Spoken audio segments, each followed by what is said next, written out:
Olá pessoal, sejam muito bem-vindos a mais uma aula aqui no canal André Bio. Eu sou o professor André Marques e hoje, dando continuidade ao tema de bioenergética, vamos aprofundar a compreensão sobre como a célula converte energia química em ATP. Vamos focar na cadeia transportadora de elétrons, um sistema altamente organizado e essencial para a manutenção da vida. Nesta aula, vamos avançar no entendimento dos mecanismos moleculares que sustentam a produção de energia celular. A ideia é construir uma visão integrada de como as reações de oxirredução organizadas na membrana mitocondrial interna permitem que a célula converta a energia química em ATP. E se esse conteúdo é útil para você, deixa o like, se inscreve no canal e ativa o sininho para não perder as próximas aulas. Isso me ajuda muito a continuar trazendo conteúdos de qualidade para estudantes e profissionais. E os objetivos da aula de hoje são: compreender o conceito de potencial redox e o seu papel nas reações de oxirredução biológicas. Explicar como o fluxo de elétrons na cadeia respiratória é convertido em gradiente de prótons. Descrever a função e o mecanismo dos complexos 1, 2, 3 e 4 na transdução de energia. Identificar o papel dos cofatores redox e dos carreadores móveis na transferência de elétrons. Reconhecer como a organização da cadeia respiratória e os mecanismos de bombeamento de H+ resultam na síntese de ATP. Vamos começar entendendo o conceito central. Em qualquer reação química ou biológica onde há transferência de elétrons, uma molécula perde elétrons, é oxidada, e outra ganha, é reduzida. A espontaneidade dessa dança de elétrons depende de uma propriedade fundamental, a afinidade eletrônica de cada molécula. E é justamente isso que o potencial redox mede de forma quantitativa. Na célula, essas moléculas não atuam sozinhas, elas funcionam em duplas, os chamados pares conjugados. O exemplo clássico que veremos em todo o metabolismo energético é o par NADH-NAD+. O NADH é a forma reduzida, rica em energia, e é um doador de elétrons extremamente poderoso. Já o NAD+, sua contraparte oxidada, é um aceptor de elétrons fraco. Essa diferença nasce da própria estrutura química. Quebrar um NADH libera muita energia, tornando a doação favorável. Mas como quantificamos essa tendência? Na prática, fazemos uma medição comparativa. Pegamos uma mistura equimolar do nosso par de interesse, digamos, o NADH e o NAD+, e conectamos, através de um circuito, a um eletrodo de referência padrão. A diferença de voltagem gerada entre eles é o que chamamos de potencial redox padrão. É um número em volts que coloca todos os pares em uma mesma escala objetiva. Com essa escala em mãos, uma regra simples surge: os elétrons fluem espontaneamente ladeira abaixo, do potencial redox mais baixo, mais negativo, para o mais alto, mais positivo. É por isso que na cadeia respiratória mitocondrial, o NADH, com seu potencial redox baixo, é o ponto de partida perfeito para doar elétrons. Eles vão descendo por transportadores com potenciais cada vez mais altos, até encontrarem o aceptor final com o potencial mais alto de todos, o oxigênio. Vamos conectar o conceito de potencial redox à energia real que a célula utiliza. A chave está nessa equação. Ela mostra que a diferença de potencial redox entre um doador e um aceptor de elétrons é convertida diretamente na variação da energia livre da reação. A regra é clara: se a diferença do potencial redox for positiva, a variação de energia livre será negativa, indicando uma reação espontânea e liberadora de energia. É essa relação que transforma uma escala elétrica em uma previsão energética do metabolismo celular. Essa imagem mostra um exemplo prático de transferência de elétrons em bioenergética. À esquerda, temos o NADH, NAD+, onde o NADH atua como doador de elétrons. Esses elétrons são transferidos para a ubiquinona, representada no centro, que pode estar na forma oxidada ou reduzida. O fluxo de elétrons ocorre espontaneamente, porque o potencial redox do NADH é mais negativo do que o da ubiquinona. A imagem também quantifica essa transferência. Ao calcular a diferença de potencial redox, obtém-se o ΔE positivo, o que leva a um ΔG negativo. Isso indica que a reação libera energia e é energeticamente favorável. Esse é o mesmo princípio que opera na cadeia respiratória. Vamos aplicar isso ao exemplo mais importante da bioenergética. De um lado, temos o nosso grande doador de elétrons, o par NADH, NAD+, com um potencial redox padrão muito baixo, de menos 320 mV. Do outro, temos o aceptor final da cadeia respiratória, o par oxigênio-água, com um potencial muito alto, de mais 820 mV. Quando calculamos a diferença, temos um ΔE enorme de 1.140 mV, ou 1,14 volts. Isso já nos indica que a transferência de elétrons do NADH para o oxigênio é tremendamente favorável. Colocando esse valor na equação e considerando a transferência de dois elétrons, N igual a 2, chegamos a um ΔG de aproximadamente menos 220 kJ/mol. É uma quantidade colossal de energia liberada em uma única reação redox. Para termos uma ideia, é mais que o dobro da energia contida na ligação de alta energia do ATP. A célula, claro, não aproveita isso de uma vez só. Ela extrai essa energia em etapas ao longo da cadeia transportadora de elétrons. Agora, pensando em uma moeda energética, se sabemos que a síntese de um ATP a partir de ADP e fosfato requer cerca de mais 30,6 kJ/mol, podemos fazer uma conta teórica. Os menos 220 kJ/mol liberados na oxidação do NADH seriam suficientes para gerar aproximadamente 7 moléculas de ATP. E esse é o potencial teórico máximo de um único NADH. Entretanto, é crucial entendermos que a célula não é um sistema padrão. Na prática, o rendimento real é menor. Isso acontece porque, em primeiro lugar, a energia não é convertida em ATP com 100% de eficiência. Parte é dissipada como calor para manter a temperatura corporal e impulsionar o processo.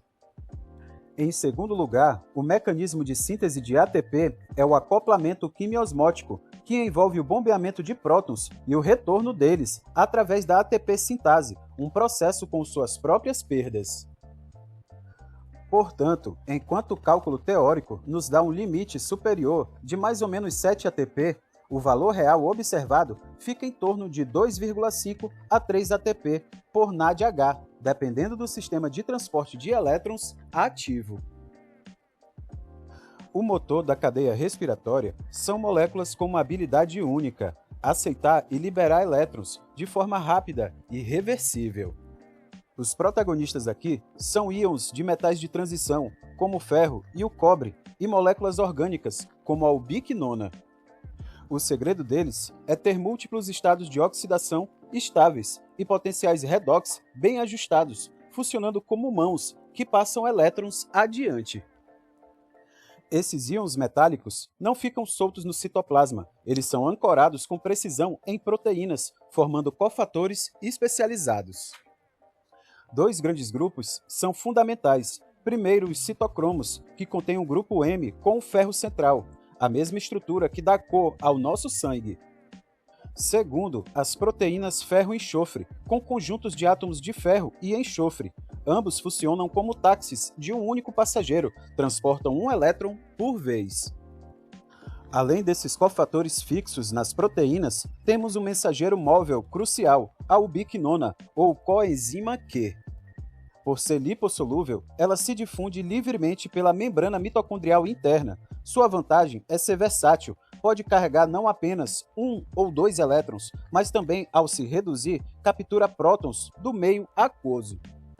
Isso a torna um elo essencial entre o transporte de elétrons e o bombeamento de prótons, que gera o gradiente energético. Agora vem a pergunta: como toda essa química se traduz em função? Esses diversos cofatores não estão misturados aleatoriamente. Eles são montados em sequência precisa dentro de grandes complexos proteicos na membrana. Essa sequência é organizada de forma que a afinidade pelos elétrons aumente gradualmente, do início ao fim do caminho. É como uma cascata, onde a água, o elétron, flui naturalmente de um nível mais alto, o doador, para um nível mais baixo, o aceptor, até encontrar o seu aceptor final, o oxigênio. Por fim, uma sofisticação admirável. O potencial redox intrínseco de um átomo de ferro não é fixo. A evolução moldou o ambiente proteico ao redor de cada cofator para sintonizar com precisão sua afinidade eletrônica. Por isso, vemos os grupos ferro-enxofre com afinidade relativamente baixa atuando principalmente nas etapas iniciais, onde os elétrons entram com alta energia. Já os citocromos com o M com maior afinidade dominam as etapas finais, conduzindo os elétrons com segurança e força motriz até o oxigênio. Vamos olhar para o grande panorama da cadeia de transporte de elétrons.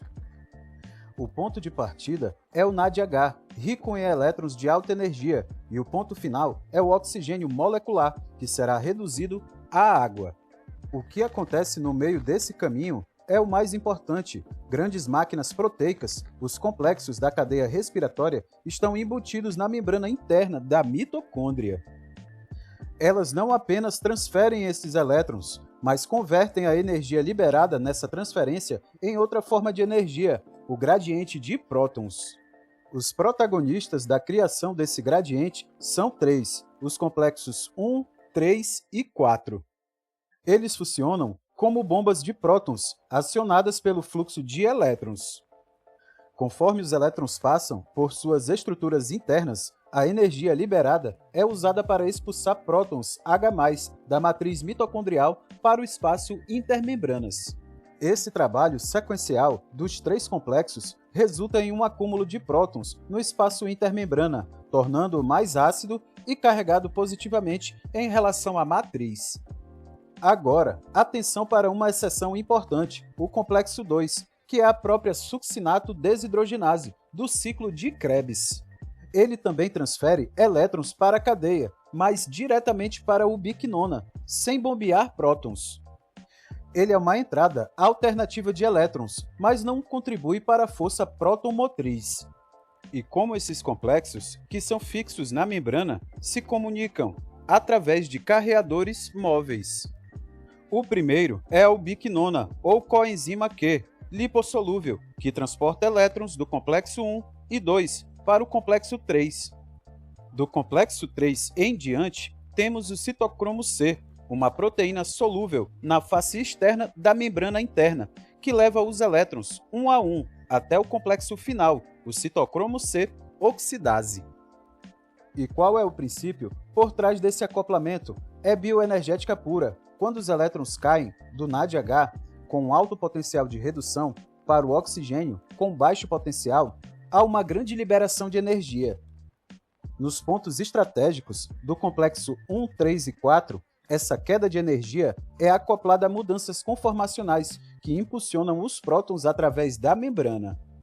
É essa energia armazenada no gradiente de prótons que será depois utilizada pela ATP sintase para fosforilar o ADP, produzindo o ATP. A cadeia é, portanto, uma usina de conversão de energia química em energia de gradiente. Vamos desmontar a estrutura do complexo 1, que é um verdadeiro gigante molecular. Ele não é uma massa amorfa, é uma máquina com arquitetura definida. Ele possui dois braços ou módulos funcionais distintos, um braço hidrofílico, que se projeta na matriz mitocondrial, e um braço hidrofóbico, que está embebido na membrana interna. Essa separação física é a base da sua função. O braço da matriz é o módulo eletrônico e o braço da membrana é o módulo da bomba de prótons. A jornada dos elétrons começa no braço da matriz. O NADH doa seus elétrons para uma molécula de FMN, que é a flavina mononucleotídeo.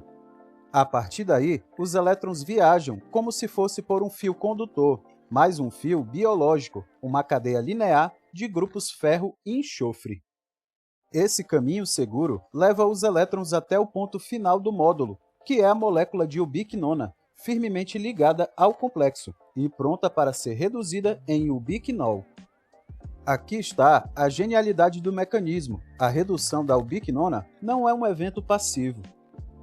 Ela desencadeia uma mudança conformacional massiva. Acredita-se que essa mudança seja transmitida por uma estrutura única, uma longa alfa-hélice de 6 nanômetros, que fica paralela à membrana, na interface dos dois braços. Essa hélice funciona como uma biela em um motor a pistão. O evento químico, a redução da ubiquinona, puxa a biela, gerando uma força mecânica. Essa força mecânica é o coração da transdução de energia. O movimento da biela transmite a energia liberada pela transferência de elétrons para os módulos de bombeamento de prótons, localizados no braço transmembrana. O resultado deste processo de acoplamento é altamente eficiente. Para cada par de elétrons que passa pelo complexo, reduzindo a ubiquinona, 4 prótons são ejetados da matriz para o espaço intermembrana. Por causa dessa alta taxa de bombeamento, o complexo 1 é responsável por cerca da metade de todo o gradiente eletroquímico de prótons gerado na cadeia respiratória. Para entendermos o complexo 3, precisamos primeiro olhar o seu combustível, a ubiquinona, ou Q. Ela é um carreador muito especial, anfipático. Quando reduzida, ela pega não apenas 2 elétrons do complexo 1 ou 2, mas também 2 prótons da matriz mitocondrial, formando o ubiquinol. Então, o ubiquinol chega ao complexo 3, carregando tanto os elétrons quanto os prótons capturados no lado de dentro. A magia acontece com o ciclo Q. Este é um mecanismo engenhoso que requer 2 moléculas de ubiquinona e ocorre em 2 sítios diferentes do complexo. Quando uma molécula de QH2 se liga ao sítio externo, ela é oxidada.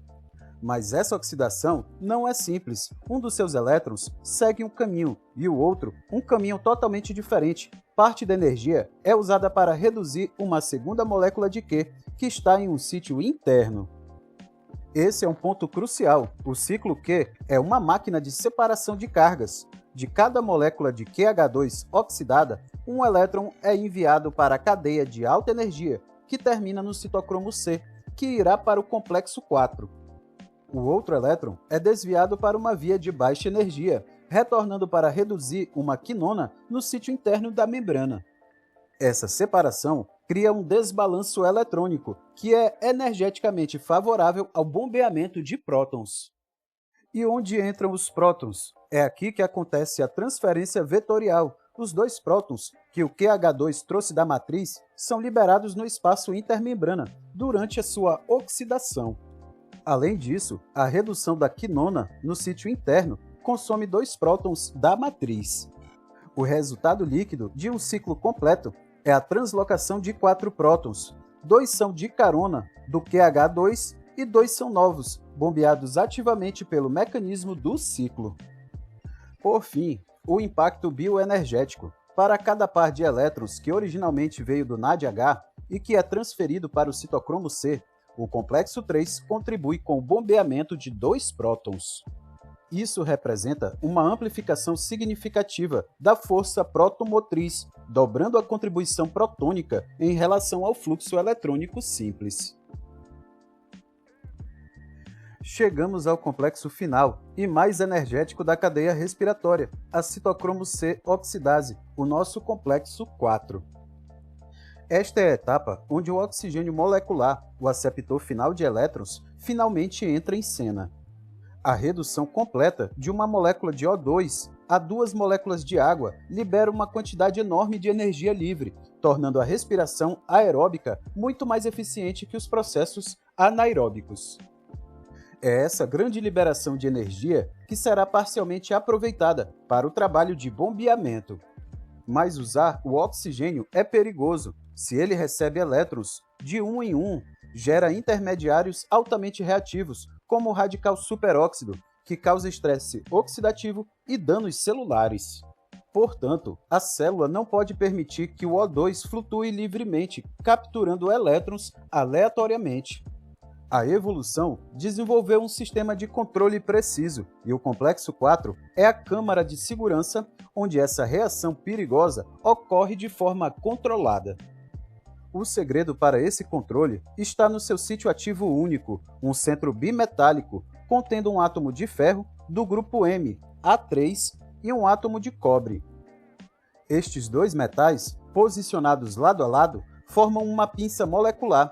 A molécula de O2 se liga firmemente entre eles e fica aprisionada até receber, de uma vez só, os 4 elétrons e os 4 prótons necessários para ser convertida diretamente em duas moléculas de água, sem liberar intermediários tóxicos.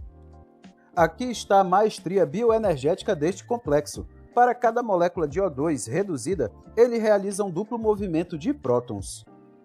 Primeiro, consome 4 prótons da matriz, para a própria reação química de formação da água. Em paralelo, e usando a energia liberada da redução do O2, ele bombeia ativamente mais 4 prótons da matriz para o espaço intermembrana. Isso significa que cada evento de redução de O2 contribui com 8H+, para o desequilíbrio do gradiente, 4 consumidos e 4 bombeados. A centralidade do complexo 4 é absoluta. Ele é responsável por cerca de 90% do consumo total de oxigênio de uma célula. Sem ele, a cadeia respiratória para. É por isso que toxinas como o cianeto são letais. Ele se liga irreversivelmente ao ferro do grupo M, A3, bloqueando a ligação do oxigênio e paralisando a produção de ATP. Durante muito tempo, imaginamos os complexos da cadeia respiratória como máquinas independentes flutuando na membrana. Hoje sabemos que essa visão é incompleta. Evidências mostram que o complexo 1, 3 e 4 podem se associar fisicamente, formando uma megaestrutura chamada supercomplexo respiratório. Eles não estão soltos, estão organizados em uma linha de montagem supramolecular na membrana interna da mitocôndria. E qual a vantagem dessa organização? É a eficiência. Ao estarem próximos e ordenados, os carreadores móveis de elétrons, a ubiquinona e o citocromo C, têm um caminho muito mais curto e direto para fazer o seu trabalho. A ubiquinona não precisa se difundir por toda a membrana para encontrar o complexo 3, e o citocromo C faz uma ponte rápida entre o 3 e o 4. Isso reduz o tempo de difusão e pode minimizar o vazamento de elétrons e a formação de espécies reativas de oxigênio. Essa arquitetura precisa de um cimento especializado para se manter estável. Esse cimento é a cardiolipina, um fosfolipídio exclusivo da membrana mitocondrial interna. Sua estrutura única, com 2 cabeças fosfatadas, permite uma forte interação hidrofóbica com as proteínas dos complexos, funcionando como uma cola molecular que mantém o supercomplexo íntegro. Distúrbios na cardiolipina podem desestabilizar essa estrutura e prejudicar a respiração. É importante notar que não faz parte dessa superestrutura principal o complexo 2, a succinato desidrogenase. Ele está embutido na mesma membrana, mas atua como uma unidade independente. Sua posição é lateral, como uma entrada alternativa ou alimentador do fluxo principal de elétrons. A função do complexo 2 é dupla. Primeiro, como parte do ciclo de Krebs, ele oxida o succinato a fumarato na matriz. Segundo, nessa reação, ele captura elétrons usando o FAD, gerando o FADH2 ligado à enzima. Esses elétrons são então transferidos através de centros ferro e enxofre diretamente para a ubiquinona na membrana. Ele alimenta a cadeia com elétrons, mas crucialmente não bombeia prótons.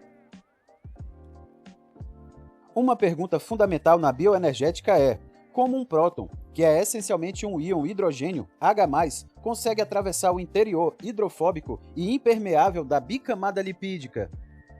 Eles não podem simplesmente difundir. A solução é que as proteínas especializadas, como as bombas da cadeia respiratória, criam caminhos internos e específicos para guiar esses prótons através dessa barreira. Esses caminhos não são túneis cheios de água, eles são compostos por uma sequência ordenada de resíduos de aminoácidos polares ou carregados e, por vezes, moléculas de água estrategicamente posicionadas.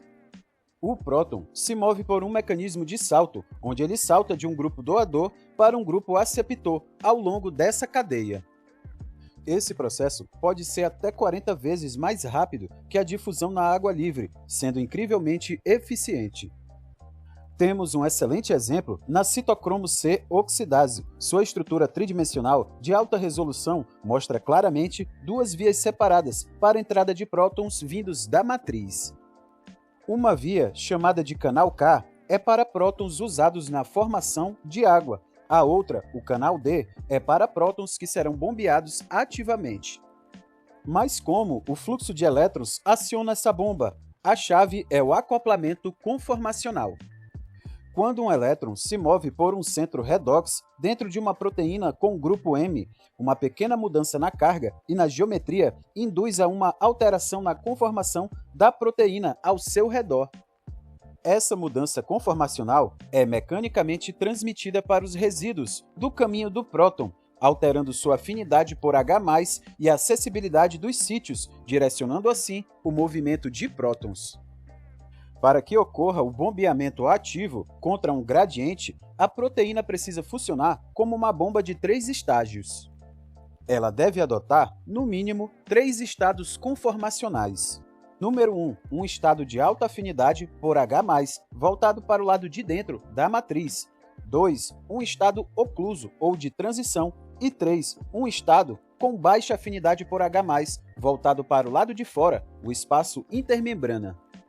O fluxo de elétrons fornece a energia para impulsionar o ciclo entre esses estados, capturando, translocando e liberando prótons de forma vetorial. E para fechar com chave de ouro, vamos retomar os 5 pontos centrais.